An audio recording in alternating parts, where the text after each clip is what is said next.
Boa noite, meus irmãos. Boa noite a todos vocês que nos dá o prazer da companhia nessa noite de quinta-feira, dia 18.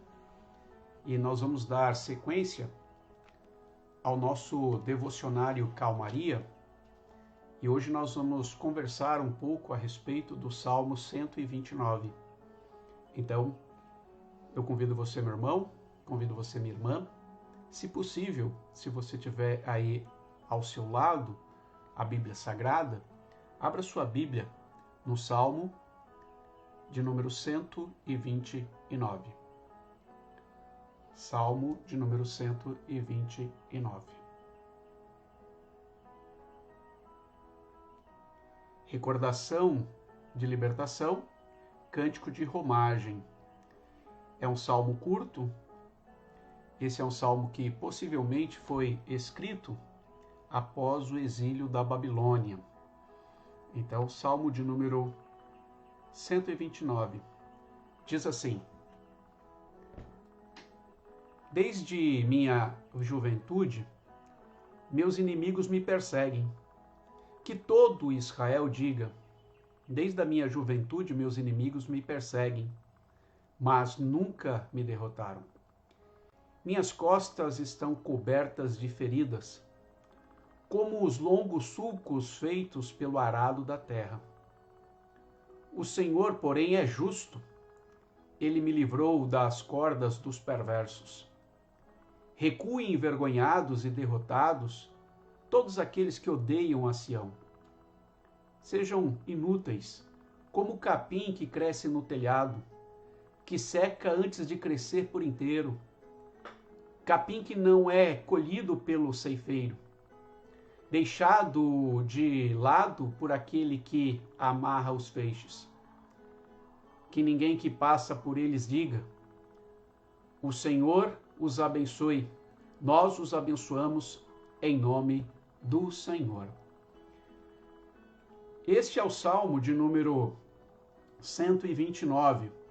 O Salmo 129, ele lembra as dificuldades do tempo do cativeiro da Babilônia.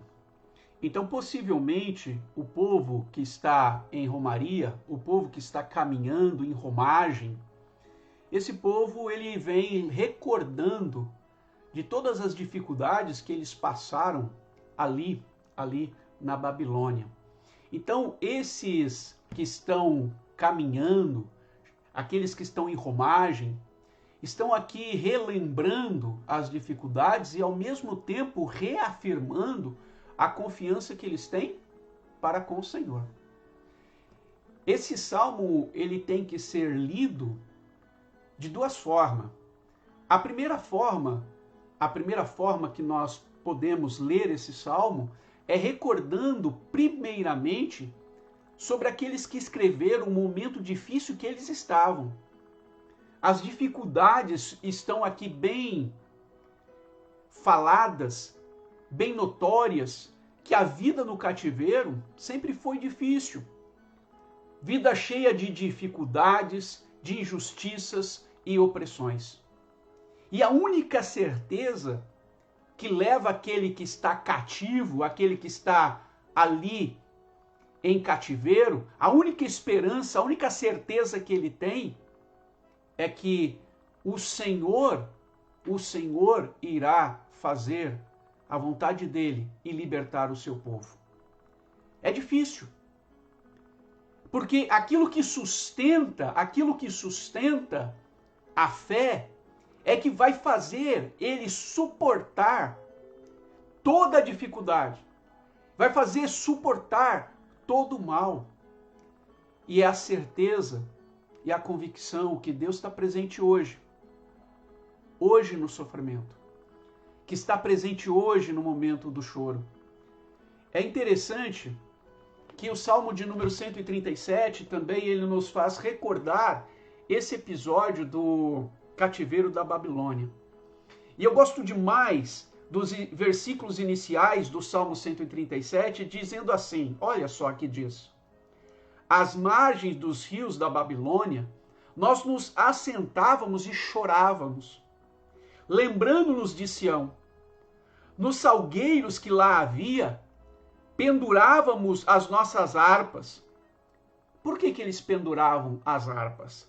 Pois aqueles que nos levaram cativos, os nossos opressores, eles pediam canções, e os nossos opressores, que fôssemos alegres, dizendo, entoai-nos alguns cânticos de Siões.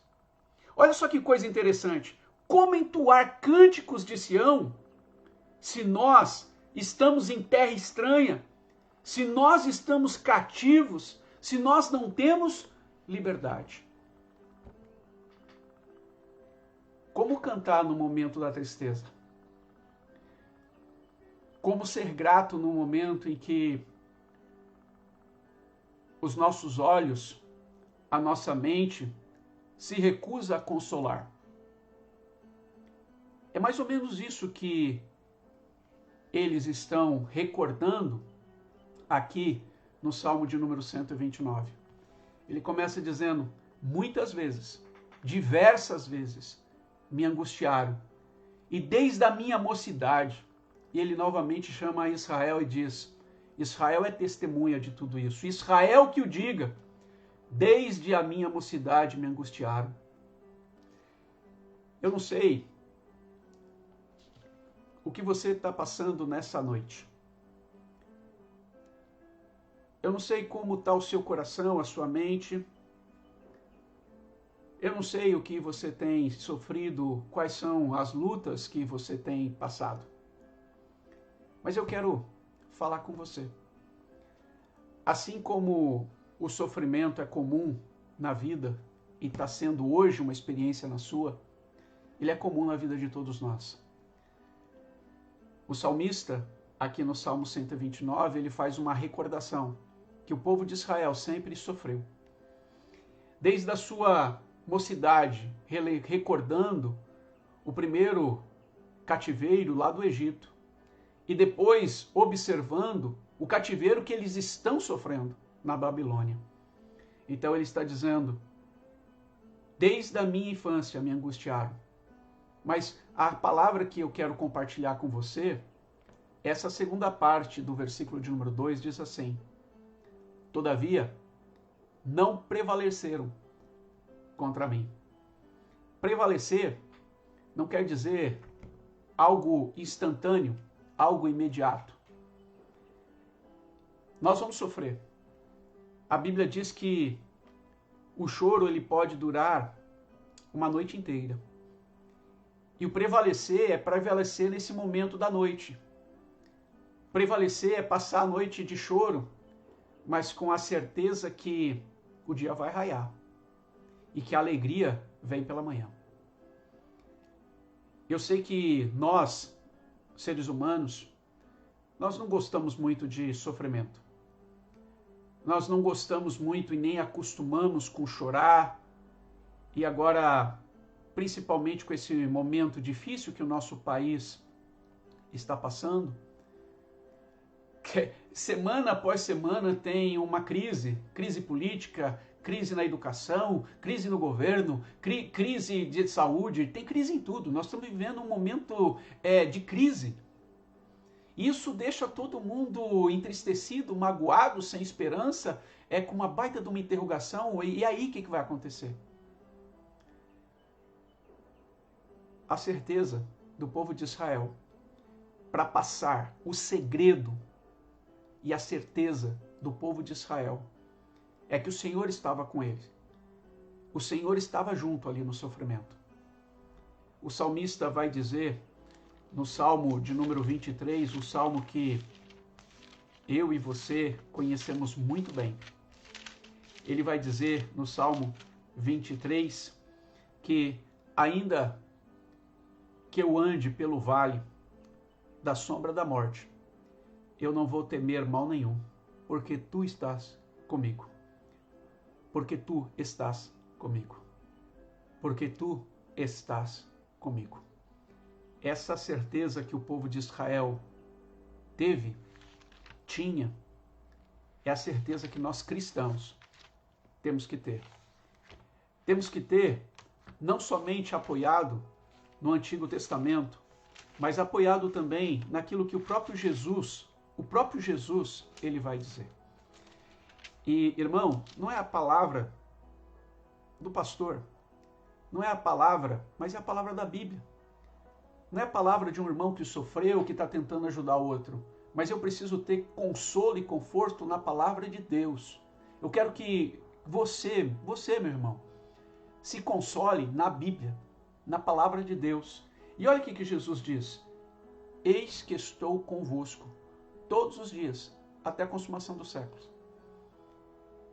Esse Jesus, que nós professamos a fé, ele prometeu, e ele há de cumprir. Não tem um dia, não existe um dia na sua vida, na minha vida, em que Jesus não esteja olhando, velando por nós. A Bíblia nos informa que o pai e a mãe, aqueles que nós temos em grande preço, aqueles que nós amamos, até eles, os nossos pais, podem nos abandonar. Mas Deus não. Deus nunca nos abandona. Passamos pelo sofrimento, mas é no sofrimento que vamos, assim como Tiago, irmão de Jesus, nos ensina, é que está sendo provada a nossa fé, para que possamos perseverar até chegar na maturidade completa. Que Deus te abençoe, que Deus te fortaleça e que você, assim como o salmista vai narrar o sofrimento aqui do Salmo 129 do povo de Israel, eu sei que você também sofre, você passa por dificuldades, mas console teu coração, porque o mesmo Deus que nos permite passar pelo vale da sombra da morte é aquele que está conosco, e a vara e o cajado dele nos consolam. Que o Senhor se apiede de você e que você, em nome de Jesus, consiga encontrar paz. Eu não sei o que você sofre, eu não sei o que você tem buscado, mas eu sei que o Senhor está conosco. E eu sei que, por certo, nós vamos passar por essa noite escura da alma. Nós vamos chorar, mas a alegria vem pela manhã. É a certeza que nos faz caminhar, a certeza que nos faz perseverar. É a presença de Deus e a certeza que, no raiar do dia, virá a alegria sobre nós. Vamos orar? Deus querido, em nome de Jesus, eu te peço por todos aqueles que nesse instante estão passando por dificuldades, por momentos, ó Pai, difíceis, momentos, ó Pai, que o coração, a mente se recusam a consolar. Aqueles, ó Pai, que estão angustiados, aqueles que estão atribulados, aqueles que sofrem. Pai, eu me recordo agora da dona Clementina. Cuida da minha irmã, o Senhor sabe o que está acontecendo agora nesse exato momento. Entra, Deus, com a tua providência. Ela, o Senhor Jeová e toda a casa, o Júlio, o Silene, a toda a família ali reunida. Entra com a tua providência. Faz, Deus, o teu querer. Deus querido, a todos aqueles que nós temos orado, temos confiado, ó Pai, no nosso caderninho de oração e pedindo para que o Senhor se apiede, eu te peço, Deus, humildemente, tem misericórdia. Abençoe, Senhor, a Thalita, o Wanderson, a sua família. Tem misericórdia, Senhor, desses nossos irmãos e faz, Deus, o teu querer sobre a vida deles. A Eliana, a Tuca, ó Deus querido, entra com a tua providência, faz, Deus, o teu querer. A tia Hilda, Deus querido, faz, Deus, o teu querer sobre cada um. Dona Raimunda, seu Antônio, a Dorinha, faz, Deus, o teu querer sobre aqueles que estão passando por dificuldades. Seu Ataíde, ó Deus, todos aqueles que têm pedido orações, todos aqueles que têm buscado, ó Deus, refúgio nesse momento de tribulação, de crise. entra com a providência. E que, ó Deus, possamos passar por essa noite escura da alma, com a esperança de um raiar do dia alegre, em paz, em que o Senhor trará alegria aos nossos corações e enxugará dos nossos olhos todas as lágrimas. Ajuda-nos, ó Pai, porque confiamos no Senhor. Em nome e por amor de Cristo que oramos. Amém. Que Deus te abençoe. Que Deus te guarde, que Deus te proteja. E que você siga perseverando, confiando no Senhor. Se puder ajudar mais, entra aqui nos comentários, entra no meu perfil e nós podemos conversar, nós podemos orar e que Deus te abençoe. E se você ainda não fez, você pode nos acompanhar aí no Facebook. Você tem o endereço @IPEbenezer Itu, tudo junto, Facebook. No Instagram, @IPEbenezer _Itu. E no YouTube, IP Ebenezer, você vai encontrar ali todo o nosso material que está disponível. Que Deus te abençoe, uma boa noite e que Deus fortaleça a sua vida, a sua alma e fica firme. Que Deus te abençoe. Viu, meu irmão? Um grande abraço.